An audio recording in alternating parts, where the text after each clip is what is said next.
Bismillah, Assalamu alaikum. In today's video, I'll be making another argument for Sunni Hadith preservation, namely that Shias admit their own strong Hadith is the strongest book is argued. This is quite an interesting argument, and to be honest, it relates to the main Shia Hadith book, Al Kafi. And to be honest, it's fascinating, at least for me. Let's get started. So, here's the argument. The Orientalist claim regarding ahadith is that the isnad system is worthless and the isnads were basically mass fabricated. Also, it was really easy to fabricate isnad or improve isnads, right? Both Sunnis and Shias have isnad system, though Shias have somewhat of a more focus on matan than isnad, but they still have the isnad system and they use isnads, right?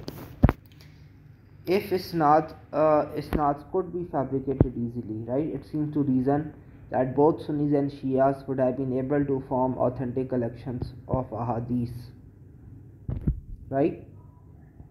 At least their most authentic contentions would be considered authentic, at least by their own scholars. For what I mean by this is, at least the most authentic collections of Shias would be authentic, at least according to the Shias, right? But this is not the case. The most authentic book of the Shias is Al Kafi. It is seen by them to be on the level of Sahih Bukhari and Sahih Muslim. As the levels these books are to Sunnis, Al Kafi is to Shias, although Al Kafi has a much larger size than Sahih Bukhari and Sahih Muslim. The problem is, and this is a very simple problem, Shias acknowledge a majority part of it. Al Kafi has weak isnads, right? For instance, most Shias acknowledge 60% of Al Kafi is weak in isnad, not matan, isnad. This is about isnad. Some say this number is 75%. I've seen a few people say it's even 88%.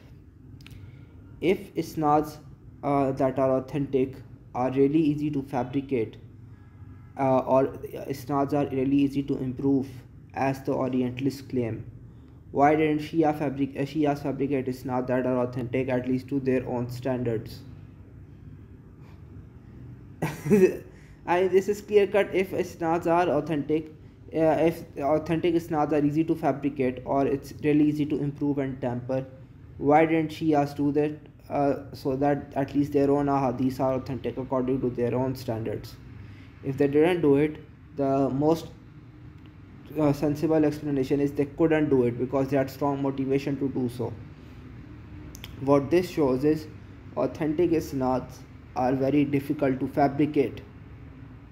Hence, it is unlikely Sunni isnads were fabricated, the authentic Sunni isnads. And by the way, what I mean by authentic here is matching to the standard of criticism of Sunni Hadith scholars and Shia Hadith scholars, right? For instance, Sunni Hadith being authentic according to the standard Sunnis have set, Shia Hadith being authentic according to the standard Shias have set. What all of this shows is that authentic ahadith isnads were very difficult to fabricate. Sunnis have authentic connected isnads, right? That at least according to Sunni standard of criticism, they fit. And the point about connection, the narrators having met each other, they having strong memories, being honest, I think even Shias would hold to these, at least in principle. So, at least according to that standard of hadith criticism, Sunni ahadith are authentic, right? Now, if the Orientalist claim is this authentic isnads were easy to forge or fabricate, or difficult, or easy to improve, it was easy to improve weaker isnad, why didn't Shia do it? If they didn't do it, the most likely explanation in this case is they couldn't do it, which means it was very difficult to fabricate authentic isnads or to tamper weaker isnads. Hence, if it's very difficult to do, it's unlikely to have happened. What is more likely is that Sunni isnad are authentic and actually go back to the sources that they are claimed to go back to. This is quite an interesting argument, and to be honest, I thought about it and I thought it was quite a powerful argument for hadith preservation. Now here's just one reference regarding al-Kafi. To be honest, I got this from Wikipedia. The point I am making regarding al-Kafi is not something unknown or unusual, right?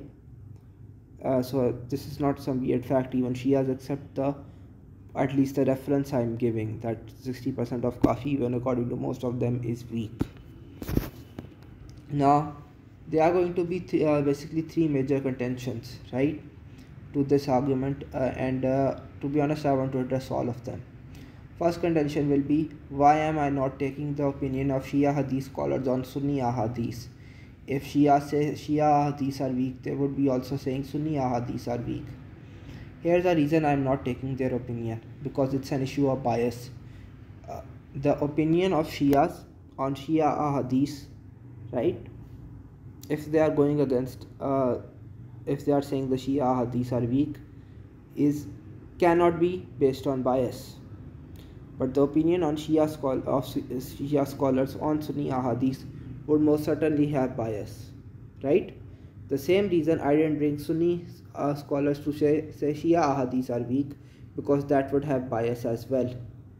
Nor I'm just saying Sunni scholars say Sunni ahadith are preserved, hence Sunni ahadith are preserved. That would have bias as well by default, right? So, which is why the reason I'm taking the these scholars' opinion on Shia ahadith, because in this case there cannot possibly be any bias. Secondly, second contention to this argument will be, and this is quite a simple one, and to be honest, at least in principle, it's not logically flawed, but it doesn't work. Al-Kafi has about 6 or 7 times more ahadith than Sahih Bukhari and Sahih Muslim. Al-Kafi basically has about 16,000 ahadith. Bukhari and Muslim with repetition have 7,000 each, right? But without repetition, the number actually is 2,500, round about 2,500 or 3,000 for each. So in principle, I'll grant it, the Al-Kafi has 3 or 4 times the ahadith of Sahih Bukhari and Sahih Muslim, so they are bound to be more daif ahadith in Al-Kafi, right? Just for the reason of size, Sahih Bukhari and Sahih Muslim are not, let's say, not a valid comparison. What a valid comparison on the basis of side is Musnad Ahmad, which actually, to be honest, has double the number of ahadith or of Al-Kafi. So this could even be, just listen to this point for now, right, why this is relevant. Musnad Ahmad has about double the size of Al-Kafi ahadith. Yet Musnad Ahmad does not have this problem of Zaif Isnads, an absolutely massive number of Zaif Isnad. Most of it is authentic. If we compare Bukhari to Al-Kafi to works smaller than its size, like Sahih Bukhari and Sahih Muslim, it has extremely disproportionately high amount of weak ahadith. If we compare Al-Kafi to works like Musnad Ahmad, which is bigger than this, double the size of it, Al-Kafi still has a proportionally high amount of weak ahadith, and this is a stronger Shia hadith work. So the contention of size does not work to refute my argument, because whether we compare Al-Kafi to a hadith book smaller than it or larger than it, the problem for Al-Kafi remains. Another contention can be made is that there is one controversial narrator, Sahal bin Zaid, who basically narrates a third of Al-Kafi. So it is possible that this is why a lot of Al-Kafi is weak.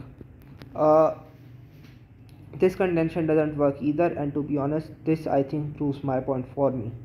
Because think about this, if you were Shias and you were making isnad, how would you make up isnads? Would you just pick them up, fix them on one particular narrator, going through one particular narrator, or you would try to spread them out among many narrators? So it gives an appearance of basically mass number of people reporting it. You would spread isnads among numerous people, right, coming through numerous sources to avoid problems like this. The simple fact that Shias did not do something like this, right, shows that they couldn't do something like this, because this would have been in their benefit to do. It would have been in their interest to spread out their ahadith among numerous narrators instead of keeping them in a limited number of narrators, because in this case the number because if one narrator is problematic, then a lot of ahadith turn out to be problematic. It would have been in the interest of Shias to spread out their ahadith among numerous narrators. The fact they couldn't do this proves my point that isnads were actually really difficult to fabricate or to improve. So, to be honest, this contention I think proves my point for me. In conclusion, I think this is quite an interesting argument for hadith preservation. And to be honest, like, think about this point. Think about the general point. I know Shias will try to raise some contentions regarding the honesty of Shia narrators, and we can do that and we can have that discussion. But in principle, just I think this is quite a powerful argument for hadith preservation. Inshallah, I hope you enjoyed this video. If you did, please like the video, please share the video, and subscribe to my YouTube channel. I would really appreciate the support. Till next time, Assalamu alaikum.